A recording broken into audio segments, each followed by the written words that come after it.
Hello everyone, मैं वंदना आप सभी का मोस्ट वेलकम करती हूँ अपने यूट्यूब चैनल वंदना स्टडी क्लासेस में। दोस्तों, आज हम लेकर आए हैं भारतेंदु हरिश्चंद्र जी का जीवन परिचय।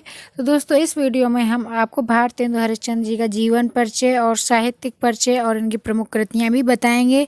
ये दोस्तों एग्जाम्स में आपके 5 अंक का पूछा जाता है जीवन परिचय, जिसमें कि आपका 3 नंबर का जीवन परिचय होता है और 2 नंबर की रचनाएँ होती हैं। कुल मिलाकर टोटल 5 अंक का आपका ये जीवन परिचय आता है। तो दोस्तों, ये बोर्ड एग्जाम 2021 के लिए वेरी इंपॉर्टेंट जीवन परिचय है, तो इसको एक बार आप जरूर देख कर जाएं। दोस्तों, जिस तरीके से हम बताने जा रहे हैं, अगर इस तरीके से आप लिख देंगे तो आपको बोर्ड एग्जाम्स में पूरे अंक मिलेंगे। तो चलिए स्टार्ट करते हैं।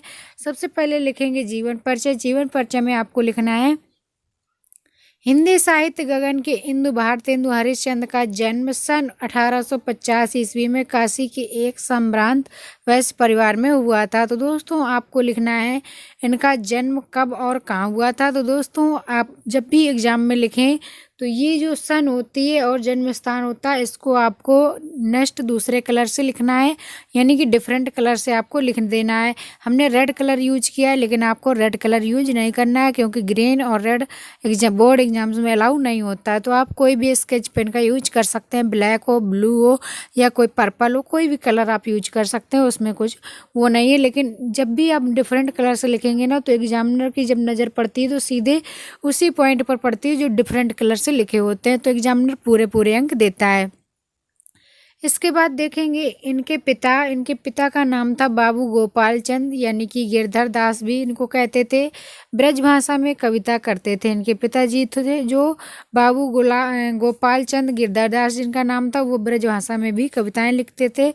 इन्होंने 5 वर्ष की अवस्था में ही एक दोहा लिखा, जिसका नाम है, लय ड्योढ़े ठाड़े भये श्री अनिरुद्ध सुजान, वाणासुर की सैन को हनन लगे भगवान।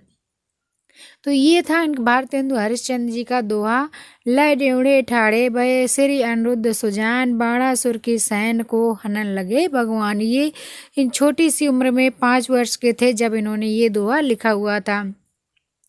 ये दोहा रचकर अपने कवि पिता से सुकवि होने का आशीर्वाद इन्होंने प्राप्त किया था। इनके पिताजी ने इनको आशीर्वाद दिया था कि तुम एक अच्छे कवि बनोगे, यानी कि सुकवि की होने का आशीर्वाद इनको प्राप्त हुआ। दुर्भाग्य से 5 वर्ष की अवस्था में ही माता और पिता, 10 वर्ष की अवस्था में इनके पिता का स्वर्गवास हो गया, 5 वर्ष में इनके माता का और 10 वर्ष में इनके पिता का स्वर्गवास हो गया था।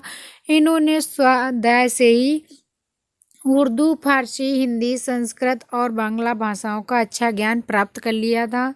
इन्होंने विभिन्न पत्र पत्रिकाओं का संपादन किया और हिंदी साहित्य की समृद्धि के लिए धन को पानी की तरह बहाया। 35 वर्ष की अल्पायु में ही सन 1885 ईस्वी में ये दिवंगत हो गए, यानी कि इनके सबसे दुखद पॉइंट क्या था कि ये 35 वर्ष की उम्र में ही इनका 1885 में देहावसान यानी पंचतत्व विलीन हो गए थे। इसके बाद देख लेते हैं इनकी प्रमुख कृतियां। ये आपकी 2 नंबर की आती है, मोस्ट इम्पोर्टेंट कृतियां हैं। प्रेम माधुरी, सतसई श्रृंगार, विजय पताका, विजय पल्लवी, ये इनकी प्रमुख रचनाएं हैं। इसके बाद देखेंगे इनका साहित्य में इनको क्या स्थान प्राप्त हुआ है। तो हरिश्चंद्र जी एकमात्र ऐसे सर्वश्रेष्ठ कवि हैं जिन्होंने अन्य किसी भी भारतीय लेखक की अपेक्षा देसी बोली में रचित साहित्य को लोकप्रिय बनाने में सर्वश्रेष्ठ योगदान दिया है। तो इनका साहित्य में स्थान हो गया, कृतियाँ हो गई। तो दोस्तों, इस तरीके से आपको पूरा जीवन परिचय भारतेंदु हरिश्चंद्र जी का लिख देना है, ताकि आपको पूरे अंक मिले। तो आपकी बोर्ड एग्जाम्स में गद्य और पद्य दोनों राइटरों के जीवन परिचय आते हैं, तो आपको इसी तरीके से लिखना है। दोस्तों, इसी तरीके से हम नेक्स्ट भी डाल चुके हैं, जयशंकर प्रसाद जी का डाल चुके हैं और APJ अब्दुल कलाम जी का डाल चुके हैं। अगर आपने वो जीवन परिचय नहीं देखे हैं तो वो भी आप देख लीजिएगा, क्योंकि वो भी मोस्ट इंपॉर्टेंट है। हमने बताया हुआ कि आपको बोर्ड एग्जाम को किस तरीके से लिखना है। तो दोस्तों, चलिए विदा लेते हैं, मिलेंगे नेक्स्ट वीडियो में। तब तक के लिए bye bye, thanks for watching.